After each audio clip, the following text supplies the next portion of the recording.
Hello welcome back. मैं हूं सूरज। आज के इस वीडियो में हम देखने वाले हैं if and function. If and function हम उस जगह यूज़ करते हैं जहां पर हमारे पास मल्टीपल कंडीशन हो और सारी की सारी कंपलसरी हो, तब हम इफ़ एंड फंक्शन को यूज़ करते हैं।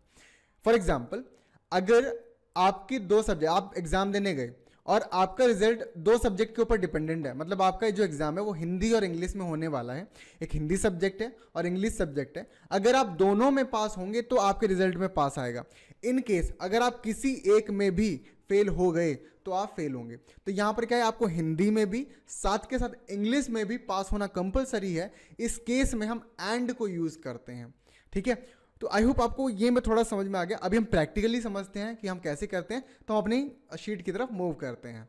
तो हम आ चुके हैं अपने शीट की तरफ और शीट में हम देखेंगे कि पास फेल का जो क्राइटेरिया हमें चेक करना था कि अगर वो दोनों सब्जेक्ट में जब पास हो तो ही वो पास होना चाहिए, अदरवाइज वो फेल हो जाए। तो हमारे पास दो कंडीशन है, हिंदी में भी पास हो साथ के साथ इंग्लिश में भी पास हो तो वो पास हो।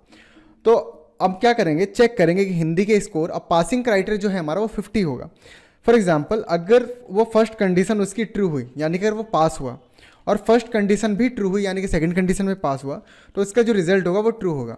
यानी कि फर्स्ट कंडीशन में अगर वो पास है, सेकंड कंडीशन में भी वो पास है, तो रिजल्ट क्या होगा, पास होगा। इन केस अगर फर्स्ट कंडीशन फॉल्स हो गया और सेकंड कंडीशन में ट्रू हुआ तो रिजल्ट क्या आएगा, तो रिजल्ट आएगा फॉल्स। क्यों? क्योंकि हमें दोनों चाहिए थे, यहाँ पर एक है। ठीक है, यानी कि फर्स्ट कंडीशन में अगर वो फेल है और सेकंड कंडीशन में अगर वो पास है तो रिजल्ट होगा fail.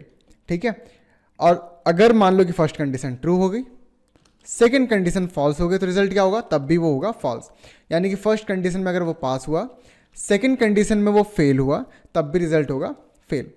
In case first condition false हो गया, सेकंड कंडीशन भी फॉल्स हो गया, तो दुनिया की कोई भी ताकत नहीं बचा सकती उसे फेल होने से, तो रिजल्ट फॉल्स। यानी कि फर्स्ट कंडीशन में वो फेल है, सेकंड कंडीशन में भी फेल है एंड थर्ड, तो रिजल्ट जो होगा उसका वो फेल ही आएगा। ठीक है, तो ये तो हमने यहाँ पर ये समझा कि एंड फंक्शन कैसे काम करता है। अब हम क्या करते हैं, अब हम अपने एक्चुअल एग्जाम्पल की तरफ चलते हैं और वहाँ पर समझेंगे। साथ के साथ मैं आपको ये बता दूं, जिसके ऊपर हम प्रैक्टिस कर रहे हैं उसका जो शीट होगा वो आपको डिस्क्रिप्शन बॉक्स में उसकी लिंक मिलेगी, तो आप सीखें फिर उसकी प्रैक्टिस भी करें। ओके, तो हम बढ़ते हैं अपने एग्जाम्पल की तरफ।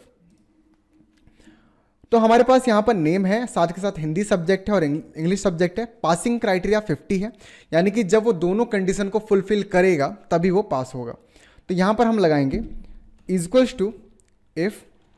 अब देखो यहाँ पर क्या होता है कि हम नॉर्मली ना, जैसे हम बोलते हैं कि अगर हिंदी और इंग्लिश में पास होगा तो वो पास होगा, अदरवाइज वो फेल होगा। सेम इसी तरह से जैसे हम बोलते हैं, बस वही को स्टेप वाइज स्टेप हमें टेक्निकली इन्वॉल्व करना पड़ता है, हमें उसे सॉल्व करना पड़ता है। ठीक है, कोई हार्ड नहीं है, बहुत ईजी है, हम स्टेप बाय स्टेप सीखेंगे। अगर कोई भी डाउट होता है तो आप कमेंट बॉक्स में ड्रॉप करें। ठीक है, तो हमने लगाया इक्वल्स टू इफ एंड इसके बाद लिखेंगे एंड क्यों? क्योंकि हमारे पास दो कंडीशन है। जब हमारे पास मल्टीपल कंडीशन हो और सारी की सारी कंपलसरी हो, देन हम एंड को यूज करते हैं। तो हमारे पास एक से ज़्यादा कंडीशन यानी कि दो हैं, हिंदी और इंग्लिश, और अब दोनों की दोनों क्या है, कंपलसरी है। तो मैं दूंगा इक्वल्स टू इफ एंड क्या हिंदी के number greater than equals to 50 है, यानी कि जो हिंदी का नंबर वो 50 या 50 से ज़्यादा है, कॉमा। अब लगाएंगे क्या इंग्लिश के number greater than equals to 50 है। अब देखो दोनों, अब हमारे एंड का काम खत्म, यानी कि एंड दोनों को चेक करने वाला था, दोनों को चेक कर दिया, एंड का काम खत्म, तो एंड का ब्रैकेट क्लोज, कॉमा लगा दो। अब देखो अगर मान लो कि वो फर्स्ट कंडीशन में ट्रू हुआ, सेकंड कंडीशन में भी ट्रू हुआ, तो रिजल्ट क्या मिलेगा, ट्रू। तो इफ क्या कह रहा है, इफ कहेगा वैल्यू इफ ट्रू, अगर ट्रू हुआ तो हम लिखेंगे भाई डबल नोटेड कॉमा के अंदर पास।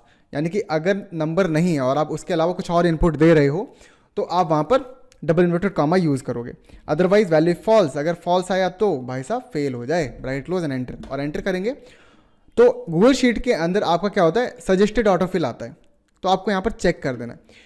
इन केस अगर आप एक्सेल यूज करते हैं, अगर आप एक्सेल यूजर हैं तो आपको वहाँ पर क्या करना है, एक तो ड्रैग डाउन ऑप्शन होता है, दूसरा ऑप्शन ये है कि शिफ्ट डाउन एरो से सेलेक्ट करना and control D for fill down. ठीक है, मैं करके दिखा देता हूँ, वरना आप बोलोगे सर ऐसे बता दिया है, करके दिखाओ। तो यहाँ पर क्या करें, कर्सर रखा हमने एंड मैं यहाँ पर प्रेस कर दूंगा शिफ्ट डाउन एरो, जिससे मैंने सेलेक्ट किया, and press control D fill down. ये दोनों में यूज होता है, गूगल शीट एंड एक्सेल दोनों के अंदर। आई होप आपको इफ एंड फंक्शन समझ में आया होगा। ठीक है, जो प्रैक्टिस शीट है वो आपको डिस्क्रिप्शन बॉक्स में उसकी लिंक मिल जाएगी, प्रैक्टिस करिए, साथ के साथ एक्सरसाइजेज उसके अंदर मिलेंगी, उसको भी सॉल्व करना, और आगे आने वाली वीडियो में मैं उनका सॉल्यूशन भी लेके आऊँगा। तब तक के लिए take care, bye bye, keep learning.